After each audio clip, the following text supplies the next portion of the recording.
পঞ্চগড়ে বৃষ্টির জন্য ইস্তিসকার নামাজ আদায়। পঞ্চগড় থেকে আব্দুর রহিমের তথ্যচিত্রে বিস্তারিত। পঞ্চগড়ে বৃষ্টির জন্য ইস্তিসকার নামাজ আদায় করেছেন স্থানীয় মুসল্লিরা। নামাজ শেষে বৃষ্টির জন্য মোনাজাত করা হয়। বুধবার 24 এপ্রিল বেলা 11টায় পঞ্চগড় সদর উপজেলার কামাত কাজলদিঘি ইউনিয়নের তালমা ঈদগাহ মাঠে এই নামাজ অনুষ্ঠিত হয়।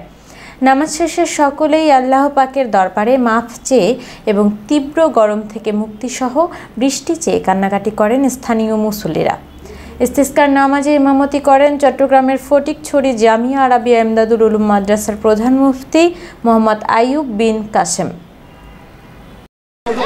দেশের মানুষের অনেক কষ্ট হচ্ছে, এমনকি দেখা গেছে বাংলাদেশের বর্তমান তাপমাত্রা, বৈশ্বিক তাপমাত্রা, বিশেষত মিডল ইস্টে যেখানে গরম দেশ, আরব দেশগুলোর তাপমাত্রা চেয়েও আমাদের দেশের তাপমাত্রা অনেক বেশি এবং ভরপুর বৃষ্টির মৌসুম হওয়া সত্ত্বেও এখন বৃষ্টি হচ্ছে না, যার কারণে সাধারণ মানুষরা তো বটে, এই পশু পাখি পর্যন্ত কষ্ট পাচ্ছে।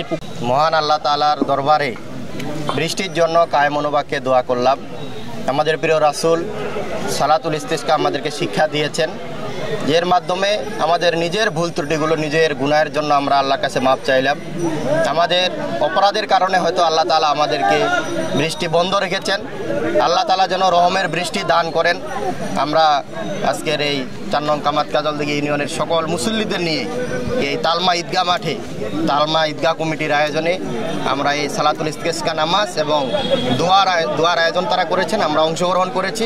এখানে বৃষ্টি না হওয়াতে সময় যে কোনো বৃষ্টি হচ্ছে না, এই দেখে আমরা, আর তাপও খুব বেশি স্বাভাবিক তাপের থেকে, এই জন্য কমিটিতে আলোচনা করার পরে আমরা সিদ্ধান্ত নিলাম যে আমরা এই এলাকায় একটা আল্লাহর কাছে বৃষ্টির জন্য প্রার্থনা করব সবাই মিলে।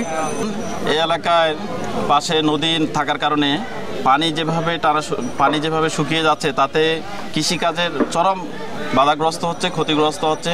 বিশেষ করে এই এলাকায় বাদাম চাষ হয়, মরিচ এবং ভুট্টা এবং টমেটো, এই আবাদগুলো চরম ক্ষতি হচ্ছে, যার কারণে এলাকার সাধারণ মুসল্লিদের পরামর্শক্রমে আমরা আজকে দোয়ার অনুষ্ঠান করছি।